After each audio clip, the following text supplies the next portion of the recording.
torch is about to come off from here. We've seen protesters from both the entrances coming in, and in fact suddenly all the police officers have come on alert. They've suddenly made a periphery on the hotel Amrita. Right. Thanks for getting us at Geetika. In fact, we can see a massive media presence there as well. Stay with us as we go across to Simi Pasha. She joined us, I believe, from Jantar Mantar, where remember that parallel torch relay has ended up. In fact, Simi, lots of Tibetan protesters there. Yes, Amrita, definitely it's a big day for all the Tibetans.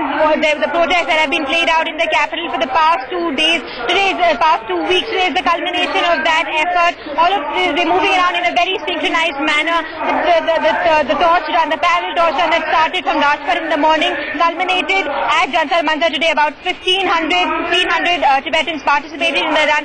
It's important to know that they started the run from Rajpath, which is a very symbolic location for all Indians. They're trying to align themselves to Indians in a very big way. They're also trying to send out a message that they're very angry with the Indian government for not allowing them at Rajpath, but the Olympic torch relay is going to take place in a short while from now. There was a lot of anger and frustration amongst the runners who were running on the parallel torch relay, but fortunately there were no incidences of violence. There was no self-immolation bids that were happening there. It was a peaceful run which is now culminated at Jantar Mantar. At Jantar Mantar, we can hear the chanting, of course, that message of non-violence tying in with that presence at Rajghat. Let's go across to Meetu Jain at this point. She joins us from North Block. Meetu, tight security and of course that entire area cordoned off. So really an advisory to people to stay away from central Delhi at this point.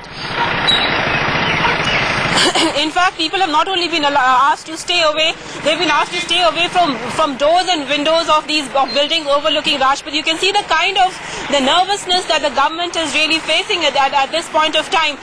This is an occasion where people are supposed to be cheering the torch and clapping and cheering the torch when it passes through Delhi. Nothing of that sort happening here. Even government officials who would like to just have a peek at the torch, a deco at the torch, won't be allowed anywhere near it. You can imagine the kind of tension that is there at Rajpath and the entire area there, which is like a curfew at present. And Delhi police commandos, Delhi police officials, the constables who are on the route, who are guarding the torch, it must be quite a torture for them, in fact, because they are wearing nylon suits, cheap nylon suits. They're supposed to look like athletes. Of course, they are not athletes. And NSG commandos are also there. Thankfully, they are going to be wearing uniforms, cotton uniforms. So in this blistering heat, there is some respite for the NSG commandos armed to the teeth. They'll be there to guard the torch. But yes, there is a lot of nervousness on the part of the Chinese also.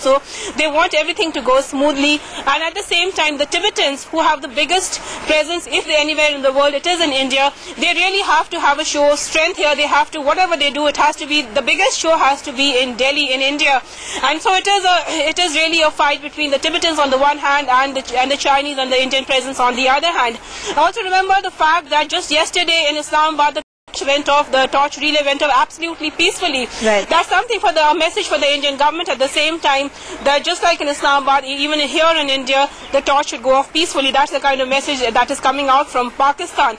But in a country where democracy is really the big word, right, we really have to see how much of freedom can you give the Tibetans in this torch. Of course, and some 100,000 Tibetan refugees at present in India. India certainly has more of a point to prove. Of course, just to remind our viewers, London, Paris, San Francisco, all areas across the world really where the protests have overtaken the Olympic torch. But let's go back to Digvijay Singh Deo. He's the CNN-IBN torch bearer really. Let's keep the politics away for a while. Digvijay, are you a little nervous at this point?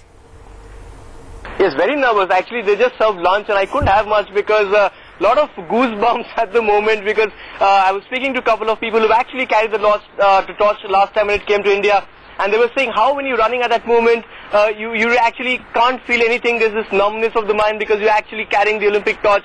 For someone, Amrita, who's been part of the Olympic movement from outside, who's covered the Olympic movement, this is clearly a big, big day. A big day, Digvijay Singh Deo. Thanks for getting us that. Of course, we'll be coming back to you and all our other correspondents to keep track of what happens there with that torch and whether any untoward incidents happen, which of course the security establishment really hoping that it won't. Meanwhile, of course, the politics of it really overshadowing almost the Olympic torch really. The Politburo member Sitaram Yechuri has in fact just said that the government should not resort to violence to curb protest.